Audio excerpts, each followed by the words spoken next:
जय मसीह की दोस्तों, आज का अनमोल वचन 14 नवंबर शुक्रवार 2025। दोस्तों, क्या आप यीशु मसीह पर विश्वास करते हैं? तो आपको बिल्कुल भी घबराने की जरूरत नहीं है। चाहे जैसे भी मुसीबत हो, जैसे भी परिस्थिति हो, यहोवा आपके साथ हमेशा रहता है। दोस्तों, यहोवा आपकी हर मनोकामना को पूर्ण करने के लिए तैयार रहते हैं। इसलिए उनकी आराधना करें, स्तुति करें और हमेशा खुश रहे। तो चलिए यीशु मसीह का नाम लेकर उनके अनमोल वचन की शुरुआत करते हैं। Let's start. वचन नंबर 1। और कि वह अपनी बनाई हुई सब जातियों से अधिक प्रशंसा, नाम और शोभा के विषय में तुझको प्रतिष्ठित करे, और तू उसके वचन के अनुसार अपने परमेश्वर यहोवा की पवित्र प्रजा बना रहे। व्यवस्था विवरण 26:19।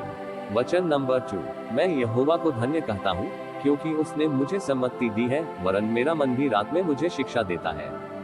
भजन संहिता 16:7। वचन नंबर 3। और उसने प्रधानताओं और अधिकारों को अपने ऊपर से उतार कर उनका खुल्लम खुल्ला तमाशा बनाया, और क्रूस के कारण उन पर जय जयकार की ध्वनि सुनाई। कुलुस्सियों 2:2। वचन नंबर 4। और जब कभी तुम दाहिनी व बाईं ओर मुड़ने लगो, तब तुम्हारे पीछे से यह वचन तुम्हारे कानों में पड़ेगा, मार्ग यही है, इसी पर चलो। यशायाह 30:21। वचन नंबर 5। और जब 7वें दूत ने तुरही फूकी, तो स्वर्ग में इस विषय के बड़े बड़े शब्द होने लगे कि जगत का राज्य हमारे प्रभु का और उसके मसीह का हो गया। प्रकाशित वाक्य 11:11। दोस्तों, मैं पैट्रिक हूँ और आप देख रहे हैं जीवन पवित्र YouTube चैनल। अगर आपको ऐसे ही और एपिसोड चाहिए तो आप हमारे YouTube चैनल को लाइक, शेयर और सब्सक्राइब जरूर करें। धन्यवाद। जय यीशु।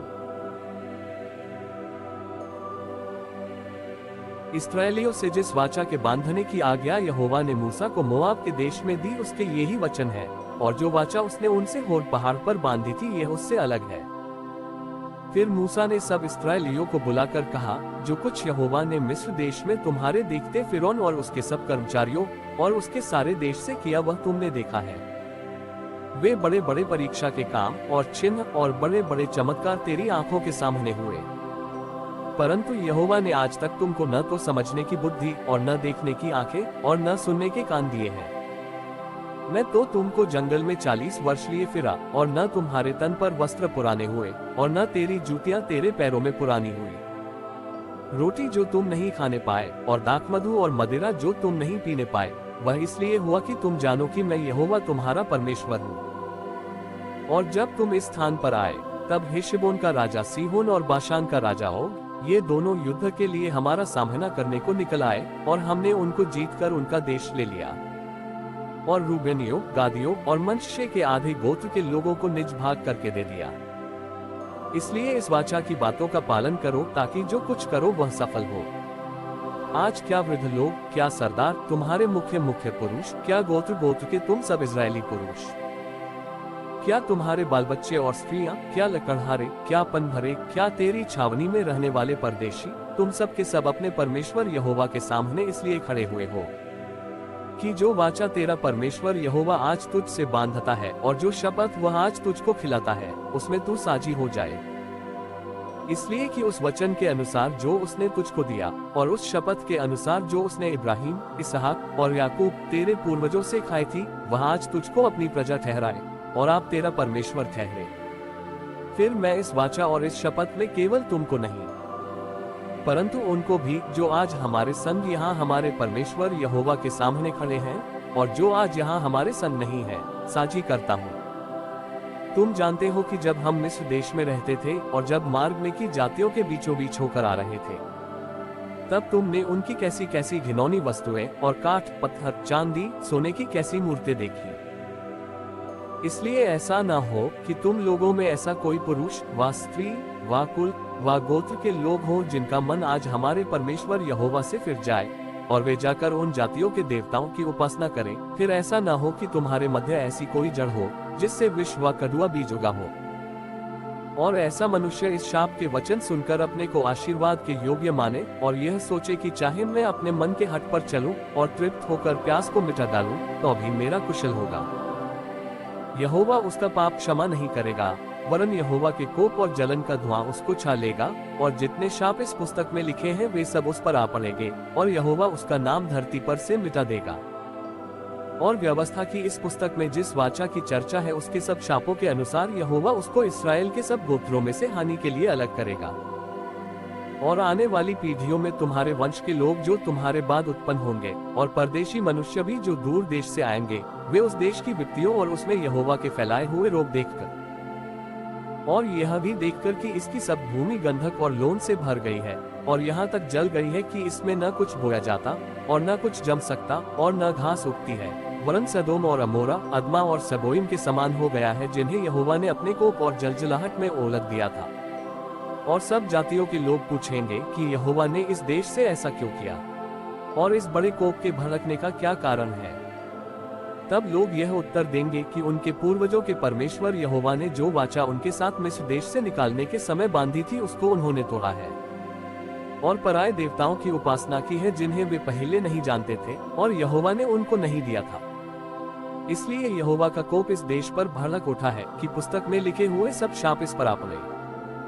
और यहोवा ने कोप और जलजलाहट और बड़ा ही क्रोध करके उन्हें उनके देश में से उखाड़कर दूसरे देश में फेंक दिया, जैसा कि आज प्रकट है। गुप्त बातें हमारे परमेश्वर यहोवा के वश में हैं, परंतु जो प्रकट की गई हैं वे सदा के लिए हमारे और हमारे वंश में रहेंगी, इसलिए कि इस व्यवस्था की सब बातें पूरी ही जाएं। फिर जब आशीष और शाप की ये सब बातें जो मैंने तुझको कह सुनाई हैं तुझ पर घटे और तू उन सब जातियों के मध्य में रहकर जहाँ तेरा परमेश्वर यहोवा तुझको बरबस पहुँचाएगा, इन बातों को स्मरण करे और अपनी संतान सहित अपने सारे मन और सारे प्राण से अपने परमेश्वर यहोवा की ओर फिरकर उसके पास लौट आए और इन सब आज्ञाओं के अनुसार जो मैं आज तुझे सुनाता हूँ उसकी बातें माने।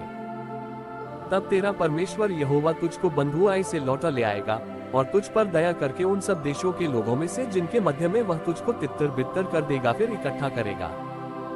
चाहे धरती के छोर तक तेरा बरबस पहुंचाया जाना हो तो भी तेरा परमेश्वर यहोवा तुझको वहां से ले आकर इकट्ठा करेगा और तेरा परमेश्वर यहोवा तुझे उसी देश में पहुंचाएगा जिसके तेरे पुरखा अधिकारी हुए थे और तू फिर उसका अधिकारी होगा और वह तेरी भलाई करेगा और तुझको तेरे पुरखाओं से भी गिनती में अधिक बढ़ाएगा। और तेरा परमेश्वर यहोवा तेरे और तेरे वंश के मन का खतना करेगा कि तू अपने परमेश्वर यहोवा से अपने सारे मन और सारे प्राण के साथ प्रेम करे जिससे तू जीवित रहे। और तेरा परमेश्वर यहोवा ये सब शाप की बातें तेरे शत्रुओं पर जो तुझसे बैर करके तेरे पीछे पड़ेंगे भेजेगा और तू फिरेगा और यहोवा की सुनेगा और इन सब आज्ञाओं को मानेगा जो मैं आज तुझको सुनाता हूँ। और यहोवा तेरी भलाई के लिए तेरे सब कामों में और तेरी संतान और पशुओं के बच्चों और भूमि की उपज में तेरी बढ़ती करेगा, क्योंकि यहोवा फिर तेरे ऊपर भलाई के लिए वैसा ही आनंद करेगा जैसा उसने तेरे पूर्वजों के ऊपर किया था। क्योंकि तू अपने परमेश्वर यहोवा की सुनकर उसकी आज्ञाओं और विधियों को जो इस व्यवस्था की पुस्तक में लिखी है माना करेगा और अपने परमेश्वर यहोवा की ओर अपने सारे मन और सारे प्राण से मन फिराएगा। देखो, ये जो आज्ञा मैं आज तुझे सुनाता हूँ वह न तो तेरे लिए अनोखी और न दूर है और न तो यह आकाश में है कि तू कहे कि कौन हमारे लिए आकाश में चढ़कर उसे हमारे पास ले आए और हमको सुनाए कि हम उसे माने। और न ये समुद्र पार है कि तू कहे कौन हमारे लिए समुद्र पार जाए और उसे हमारे पास ले आए और हमको सुनाए कि हम उसे माने। परंतु यह वचन तेरे बहुत निकट वरन तेरे मुंह और मन ही में है ताकि तू इस पर चले। सुन, आज मैंने तुझको जीवन और मरण, हानि और लाभ दिखाया है, क्योंकि मैं आज तुझे आज्ञा देता हूँ कि अपने परमेश्वर यहोवा से प्रेम करना और उसके मार्गों पर चलना और उसकी आज्ञाओं, विधियों और नियमों को मानना, जिससे तू जीवित रहे और बढ़ता जाए और तेरा परमेश्वर यहोवा उस देश में जिसका अधिकारी होने को तू जा रहा है तुझे आशीष दे। परंतु यदि तेरा मन भटक जाए और तू न सुने और भटक कर पराये देवताओं को दंडवत करे और उनकी उपासना करने लगे, तो मैं तुम्हें आज ये चितनी दिए देता हूँ कि तुम निसंदेह नष्ट हो जाओगे और जिस देश का अधिकारी होने के लिए तू यरदन पार जा रहा है उस देश में तुम बहुत दिनों के लिए रहने न पाओगे।